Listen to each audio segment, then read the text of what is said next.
അസ്സലാമു അലൈക്കും വറഹ്മത്തുള്ളാഹി തആല വബറകാതുഹു. പ്രിയമുള്ള ശ്രോതാക്കളെ, എല്ലാവർക്കും സ്വാഗതം. അപ്പോൾ നമ്മളിന്ന് ഒരു പുതിയ വിഷയം കൈകാര്യം ചെയ്യണം. അതായത് ആദം ഹവ്വ റളിയല്ലാഹു അൻഹും നിങ്ങൾ കേട്ടിട്ടുണ്ടാവും. അഥവാ നമ്മുടെയൊക്കെ ആദ്യ പിതാവ്, ആദ്യ ഉമ്മ, നമ്മുടേന്ന് പറഞ്ഞാൽ മനുഷ്യവംശത്തിൻ്റെ ഇന്നിപ്പോൾ ഭൂമിയിൽ എത്ര കോടി മനുഷ്യരുണ്ട്? ഏകദേശം 800 കോടി മനുഷ്യർ ഇന്ന് ഭൂമിയിലുണ്ട്, അല്ലേ? നിങ്ങൾക്ക് സംശയം ഉണ്ടെങ്കിൽ ഗൂഗിൾ ചെയ്ത് നോക്കിയാൽ മതി. 800 കോടി മനുഷ്യരിന്ന് ഭൂമിയിലുണ്ട് ഏകദേശം കേട്ടോ.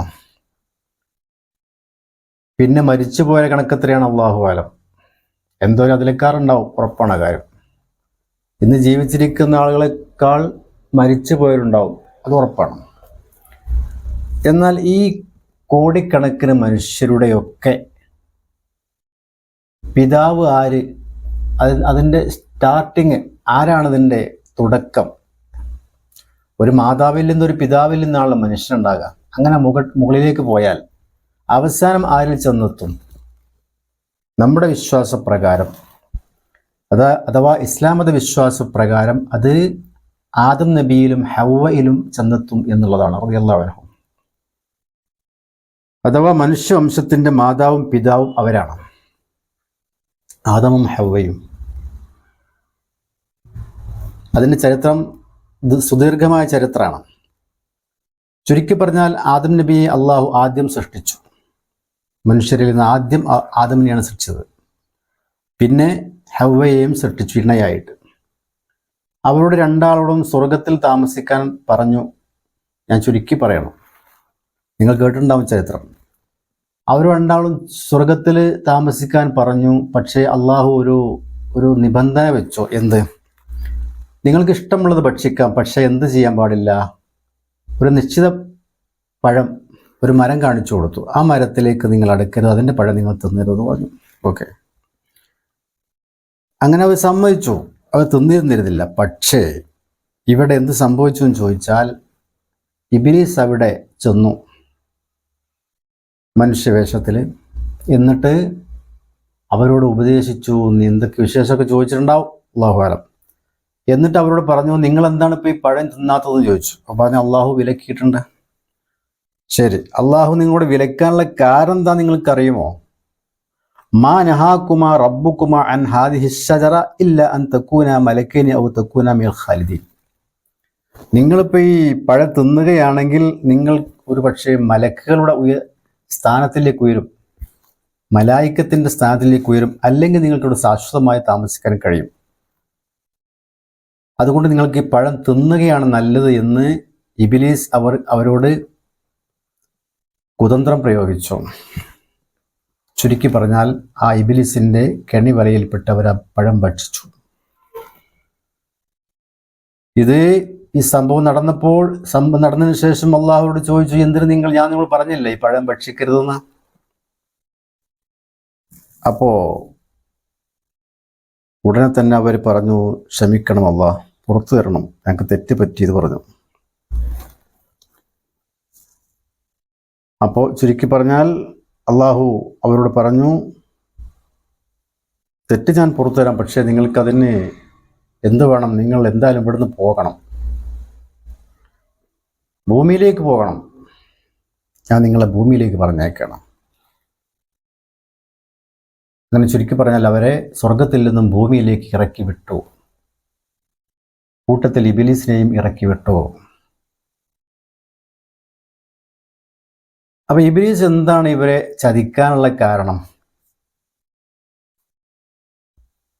അത് മറ്റൊരു വശമാണ്. അത് ഇൻഷാ അല്ലാഹ് നമുക്ക് മറ്റൊരു വീഡിയോയിൽ പറയാം. അങ്ങനെ ചുരുക്കി പറഞ്ഞാൽ 3 ആളെയും ഇറക്കി വിട്ടു. ശരി, അതിൽ ആദം നബി അലൈഹി സ്വലാത്തു വസ്സലാം ഇറങ്ങിയത് ഇന്ത്യയിലാണ് എന്ന് ചില ചരിത്ര ഗ്രന്ഥങ്ങളിൽ കാണുന്നുണ്ട്. ഹവ്വ റളിയല്ലാഹു അൻഹ, ഭാര്യയായ ഹവ്വ ജിദ്ദയിലും, സൗദി അറേബ്യയിലെ ജിദ്ദയിലും.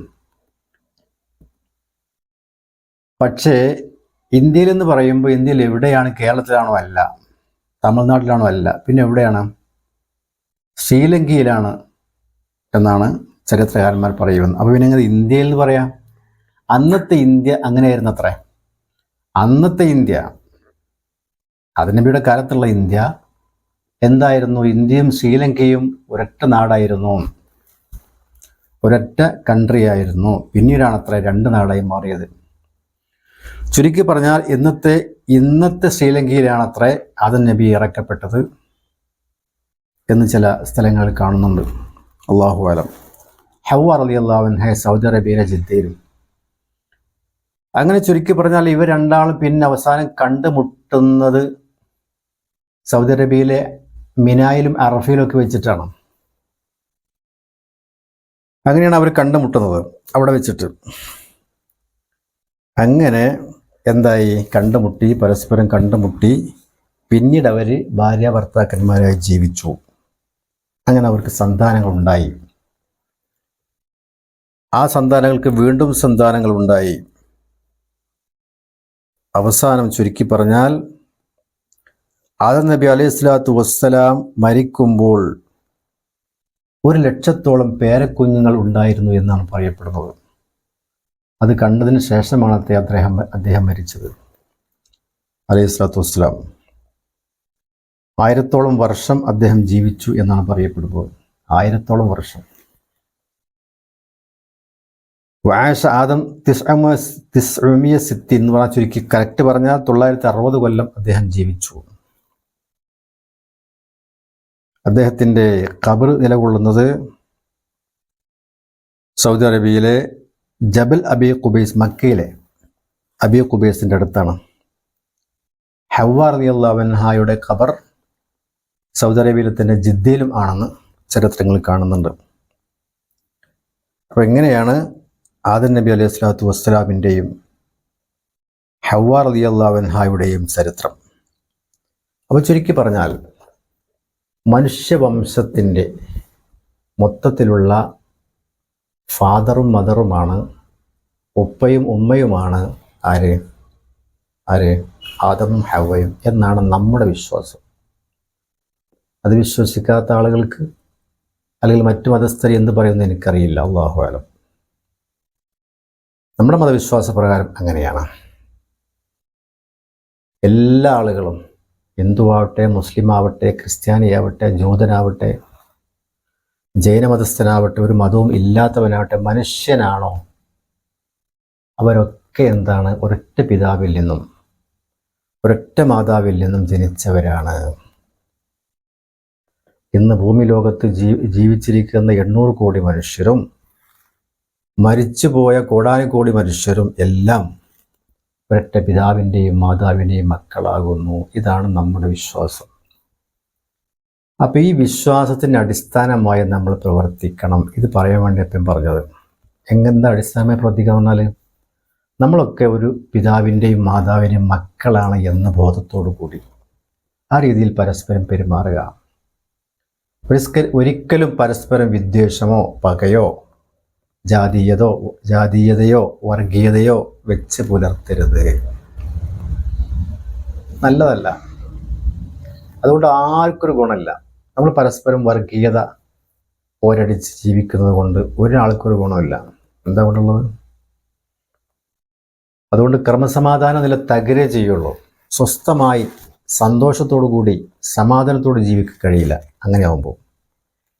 അപ്പോൾ മനുഷ്യവംശത്തിൻ്റെ ശാന്തിക്കും സമാധാനത്വം എന്ത് വേണം? നമ്മളൊക്കെ ഒരു പിതാവിൻ്റെയും മാതാവിൻ്റെയും മക്കളാണ് എന്ന ബോധത്തോടുകൂടി ജീവിക്കണം. അങ്ങനെ ജീവിക്കുമ്പോഴേ നമുക്ക് എന്തുണ്ടാവും? ഭൂമിയിൽ സമാധാനം ഉണ്ടാകും, ശാന്തി ഉണ്ടാകും. അല്ലാതെ നമ്മളിങ്ങനെ പരസ്പരം പോരടിച്ച് അവനെ കണ്ടുകൂടാ, മറ്റവനെ കണ്ടുകൂടാ, അവനതാണ്, ഇവൻ ഇതാണ്, അവൻ ആ ജാതിയിൽപ്പെട്ടവനാണ്, ഇവൻ ഈ ജാതിയിൽപ്പെട്ടവൻ എന്നിങ്ങനെ പരസ്പരം പോരടിച്ചാൽ അതുകൊണ്ട് ഒരു നേട്ടവുമില്ല സഹോദരന്മാരെ. അപ്പോൾ എൻ്റെ വീഡിയോ കാണുന്ന ആളോട് ഞാൻ പറയുന്നു, നമ്മളൊക്കെ ഒരൊറ്റ മാതാവിൻ്റെയും ഒരൊറ്റ പിതാവിൻ്റെയും മക്കളാണ് എന്ന ബോധത്തോടു കൂടി ജീവിക്കുക. മനസ്സിലായോ? അതിന് സർവശക്തനായ അള്ളാഹു നമുക്ക് തൗഫീക്ക് നൽകട്ടെ. എന്ന് ആത്മാർത്ഥമായി പ്രാർത്ഥിക്കുന്നു. അസ്സലാമു അലൈക്കും വറഹ്മത്തുള്ളാഹി തആല വബറകാതുഹു.